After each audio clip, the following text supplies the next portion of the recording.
आप सभी को मेरा नमस्कार।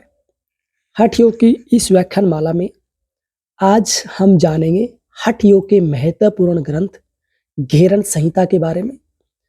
घेरन संहिता हठ योग का बहुत ही महत्वपूर्ण ग्रंथ है। हठ प्रदीपिका के समानांतर ही महत्वपूर्ण है, जिसकी रचना महर्षि घेरन ने की है और बहुत ही सरल हिंदी अनुवाद जो है वो डॉक्टर सोमवीर आर्य जी ने किया है।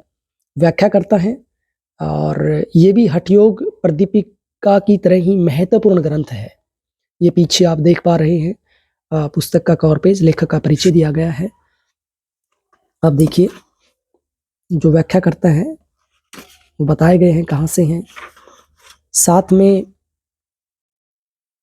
इसका मूल्य भी दिया गया है 150 रुपये, 150 रुपीज़ इसका मूल्य है, यानी बहुत ही सस्ती किताब है और लगभग इतने ही पेजेज इसमें हैं। आभार दिया गया है जिन्होंने भी मदद की है इस कार्य में लेखक की। और इसके बाद ठाणे नगर पालिका के जो संदीप जी हैं उनका शुभकामना संदेश दिया गया है। अतिरिक्त उपायुक्त हैं वहाँ पर। और साथ में घेरन संहिता का यहाँ देखिए सामान्य परिचय दिया गया है 5 से 7 पेज में।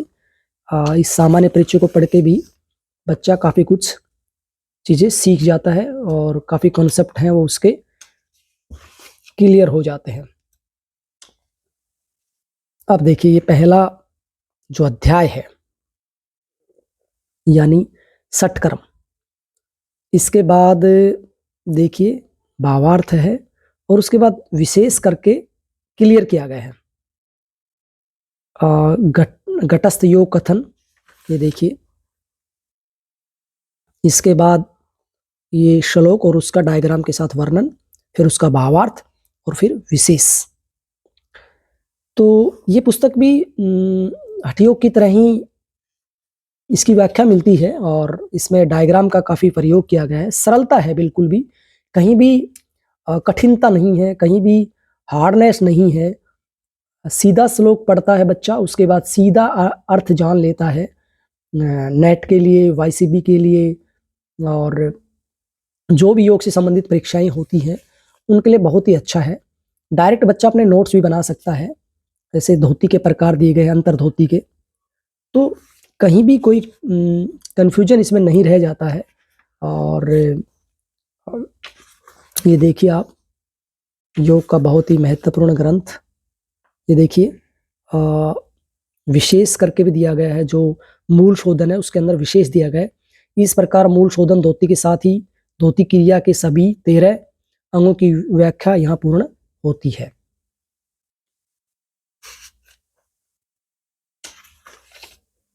हठ प्रदीपिका की तरह घेरन संहिताओं की भी काफ़ी व्याख्या मिलती है, लेकिन इतनी सरल व्याख्या बहुत कम जगह पर मिलती है जो बच्चों को ध्यान में रखते हुए की गई हो।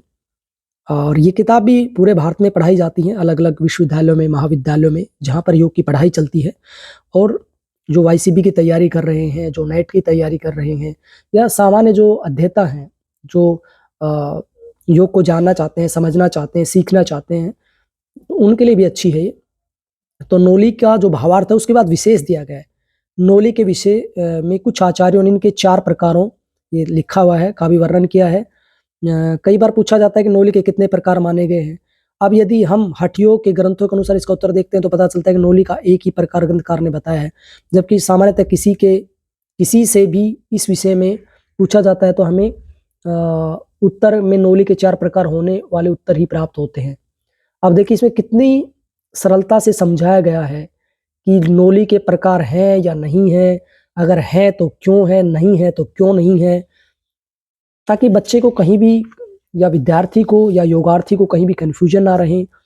अब ये देखिए लेखक ने कपालभाति का वर्णन किया गया है। कपालभाति को या भालभाति भी कहा गया है और कपालभाति के विषय में प्रचलित धारणाएं भी बताई गई हैं, ताकि कहीं कोई भी कठिनता ना हो, बच्चा चीज़ों को वास्तविक जो चीज़ें हैं उनको आराम से समझ पाए। और आसन वर्णन है इसमें, ये देखिए।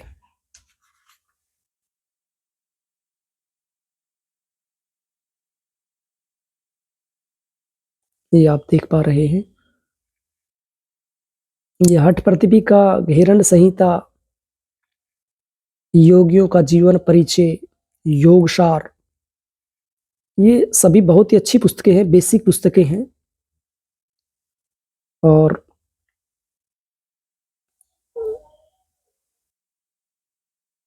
ये देखिए आप, तो इस तरह से इस पुस्तक में सप्तांग योग का वर्णन मिलता है। और ये देखिए, आप अंतिम पेजेस देख पा रहे हैं। तो छोटी पुस्तक है, सार गर्भित है और कम शब्दों में और लयबद्ध व्याख्या की गई है और डायग्राम के साथ बहुत ही सुंदर ढंग से पुस्तक को सजाया गया है। तो ये छोटी सी पुस्तक है, 150 रुपये इसकी कीमत है। और आपको मैं लिंक भेज दूंगा, यानी इसी वीडियो के डिस्क्रिप्शन बॉक्स में। अगर आपको अपने बच्चों के लिए या अपने विद्यार्थियों के लिए ये पुस्तकें मंगवानी है तो आप हमें सीधा संपर्क कर सकते हैं। एक विशेष छूट के साथ पुस्तकें हम उपलब्ध कराएंगे। ये वास्तविक और ऑथेंटिक जो ज्ञान है योग का, ये विद्यार्थियों तक पहुँचे, यही लेखक का उद्देश्य है।